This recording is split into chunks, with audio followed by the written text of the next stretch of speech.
మరోవైపు పెద్దపల్లి జిల్లాలో medical mafia రాజ్యం వెళుతోందన్న విమర్శలు జోరుగా వినిపిస్తున్నాయి.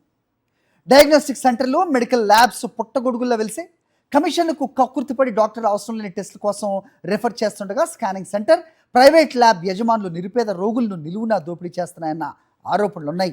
ఇటీవల ఓ డయాగ్నోస్టిక్ సెంటర్లో రేడియాలజిస్ట్ లేకపోయినా స్కానింగ్లు నిర్వహిస్తూ ఆన్లైన్ ద్వారా రిపోర్ట్లు అందిస్తున్నారని ఆరోపిస్తూ స్కానింగ్ సెంటర్ నిర్వాహకులపై బాధితులు దాడికి దిగారు.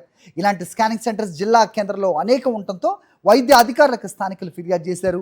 దీనికి తోడు అత్యవసర పరిస్థితుల్లో డాక్టర్స్ను ఆశ్రయిస్తే పర్సంటేజీల కోసం అవసరం లేని టెస్టులు రాస్తూ అధిక మొత్తంలో డబ్బులు వసూలు చేస్తున్నారని ఆరోపించారు. ప్రైవేట్ ల్యాబ్లు, డయాగ్నోస్టిక్ సెంటర్ల దందాపై వైద్యాధికారులు చర్యలు తీసుకోవాలని కోరుతున్నారు.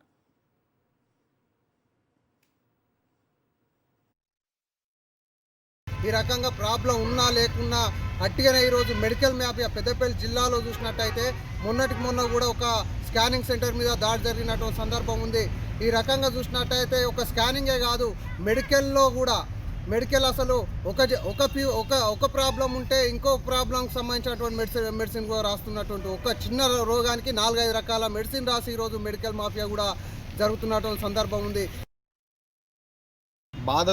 బాధతోని హాస్పిటల్కి వెళ్తే ఆ డాక్టర్లే నీకు ఇంకొక రోగం ఉంది, ఇంకొక జబ్బు ఉంది అని చెప్పేసి పేషెంట్లను భయపెట్టి వాళ్ళతో అనవసరమైన స్కానింగ్లు చేపిస్తున్న పరిస్థితి పెద్దపల్లి జిల్లా కేంద్రంలో కొంతమంది డాక్టర్లు చేస్తున్నారు.